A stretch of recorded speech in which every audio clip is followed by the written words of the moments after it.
السلام علیکم ورحمۃ اللہ وبرکاتہ۔ بسم اللہ الرحمن الرحیم۔ آج ہم انشاءاللہ تعالی علم نحو کا لیکچر نمبر 3 پڑھیں گے۔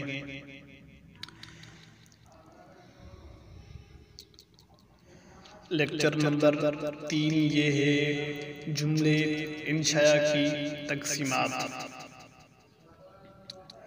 جملہ انشاء کی اقسام، اس کی مشہور 12 اقسام ہیں۔ نمبر 1 امر، نمبر 2 نہی، نمبر 3 استفہام، نمبر 4 تمنی، نمبر 5 ترجیح، نمبر 6 عقود، نمبر 7 قسم، نمبر 8 ندا، نمبر 9 عرض، نمبر 10 تعجب، نمبر 11 دعا، نمبر 12 مدح و ذم۔ اب ہم سب کی تعریف کرتے ہیں۔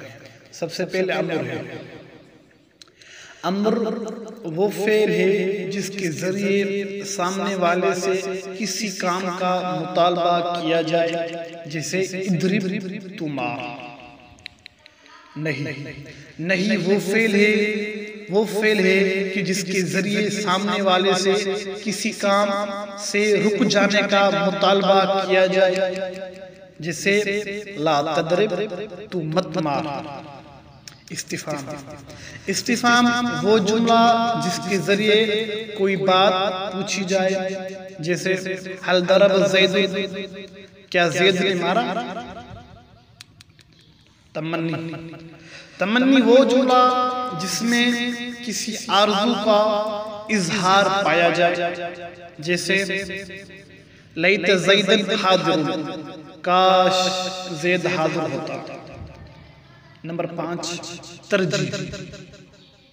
ترجیح وہ جملہ جس میں کسی توقع کا اظہار کیا گیا ہو، جیسے لعل امرن غائب، شاید امر غائب ہوگا۔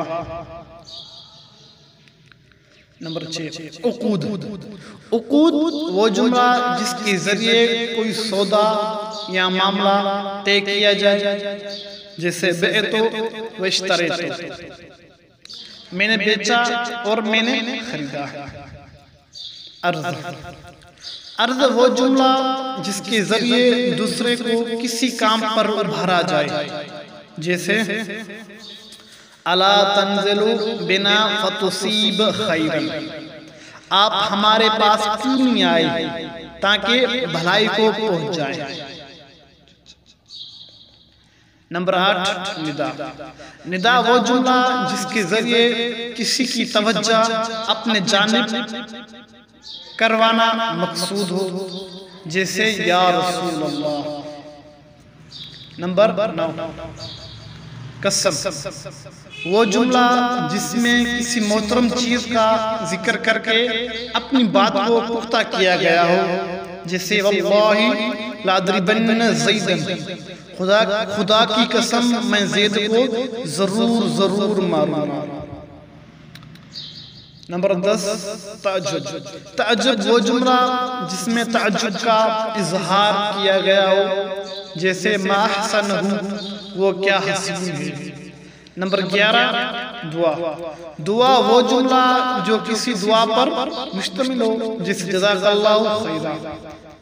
نمبر 12 مدح و ذم وہ جملہ جس میں کسی کی تعریف یا برائی بیان کی گئی ہو، جیسے نعم الصبی بکر اچھا بچہ ہے، اور بئس الرجل زید برا مرد ہے۔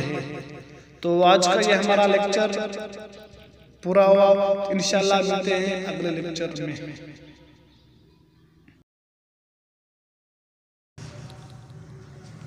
یہ اس کی مشق ہے، آپ سبق کو سماعت فرما کر یہ مشق کو حل ضرور کرنا۔ جزاک اللہ خیر۔